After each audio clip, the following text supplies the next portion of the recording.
So we're here at Plant-Based Living, and we're having a potluck, and we're here with... Justin Reineck. Hey Justin, thanks for taking the time to talk to us today. I'm just asking questions. The reason I set up this YouTube channel is to be able to bring plant-based living to a wider audience and have this message available for more people, and not from experts necessarily, but just from regular people that are living this lifestyle. So the first question I have for you is, when did you go plant-based? It was August of 2017, after I watched What's the Health documentary. I had some life-changing events with a car accident, and had a friend refer that documentary to me, and we watched it. And then with my past experience in the hog industry, it was a no-brainer that should switch to the vegan lifestyle because of just everything from the cruelty to the animals to the health and to the environment. Nice. You mentioned a couple of things there. One was you were in a car accident. Do you want to share a little bit what happened? No, on July 14th, me and 4 guys, we were going to the Crown Royal facility in Gimli, Manitoba, and a lady didn't stop at a stop sign, and she took us out on the highway. We were doing about 85K, and we rolled once or twice, and then we hit a pole, and Stars had to take my boss to the hospital. I was the only one that walked away from the accident, but I walked away with shoulder injuries that I'm still dealing with, and so it was just kind of that whole situation of, not knowing that, you could have not gone home that day, right? You kind of re-questioning the whole thing, right? And then with the little ones, it's just something I was thinking about. And then with also my grandpa had cancer that year as well, so I was already going through the cancer side of things as well. And when you see somebody you love going through cancer and suffering in the hospital, and then eating the food that they supply at the hospital, and they didn't give him a plant-based vegan option, which I hear they do have that option, but I requested that and they didn't have anything for him. So it was weird, right? Like it's so new to these people. Maybe she didn't understand me, It's hard to say, right? So yeah, I had with that car accident and the cancer, and then once you see some of these documentaries that people are putting out there, it's...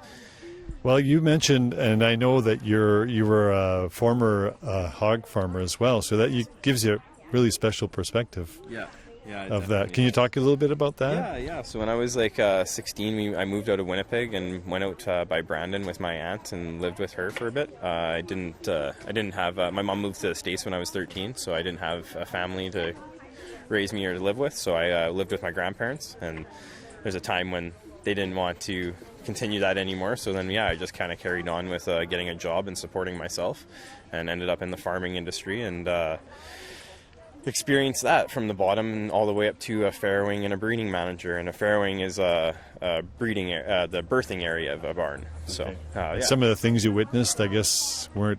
Well, it was from at that time that it was normalized, right? Because you're learning from elders and older people who've done this their whole lives. They're very passionate. They feel like they're taking care of these animals to their best of their ability that they've been given, because all they see them as a product, right? They don't see them as a sentient being. And neither did I too, right? Being a young person, when you're told to cattle prod an animal and be physically abusive to them, then it leads into your life all throughout.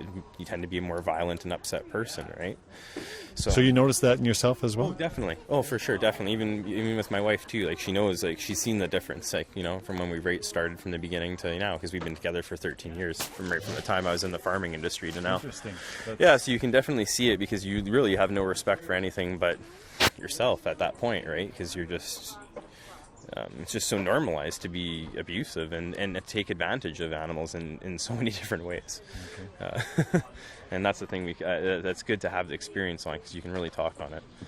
So since you've changed to a plant-based diet, what are some of the benefits that you've noticed in yourself?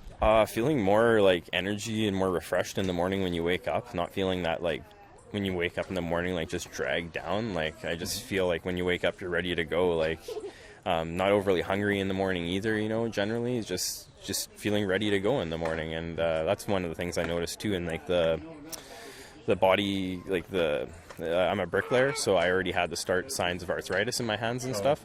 So already noticing that just being on a healthier diet, that you know, it really affects your joints, and it really brings the swelling down, because meat and dairy are some of the biggest ways that rheumatoid arthritis start in our bodies. Right. So if we can inflammation, and a lot of bricklayers really struggle with that, because we're forced to eat like a sandwich lunchbox. Right. You know, like the typical sandwich meat deli food. And which brings me to the next question: is what are some of the challenges have you noticed? Well, you mentioned the box lunch. Construction life, like, you're very limited into what you eat, and I find now that it's easier, because now I don't have to worry about like my sandwich getting warm, or and like the meat going bad, right? Because it's tofurkey, like it's not going to go bad in a day. It can stay out, and it's not going to start rotting, and not worried about getting sick. Yeah, not getting sick, and your leftovers too. I mean, when you have some vegan mock meats, you can eat it cold, and it tastes just as good as it was warm. The flavors are always the same, so there's never that like. You would almost need to warm up a real flesh of an animal to make it taste somewhat warm. You wouldn't really want to eat cold all the time, right? It's not always that good, right? And that's what I like about the plant-based meats. They're just, in foods in general, like, they're good warm, cold. Can you tell me one of your favorite meals? Probably the jackfruit ribs are really one of my favorites. Had that shown to me at the plant-based dinners. That's one of my favorites. And then obviously the Beyond Meat burgers. I mean, I know those aren't really plant-based, but I mean, as a vegan meat, I mean, those are amazing. But I mean, the jackfruit ribs, there's 3-4 ingredients, and it's generally plant-based. There's no oils and stuff in it. Right. So I mean, depending on how you cook it on the barbecue, or depending what you're doing, right? Mm-hmm. But yeah, I love the jackfruit ribs, because it's so similar to the same thing. And you know, giving it to my grandpa, a 78-year-old, he's like, what? You know, like, this is amazing. You know, like, watching him join the transformation too, from someone who's ate meat his whole life to, you know, because he lives with us, right? So he eats all the food we eat, and he's just blown away by the similarities, and the taste is there, right? Well, to close off, I just have one last question. Thank you very much, by the way, to share.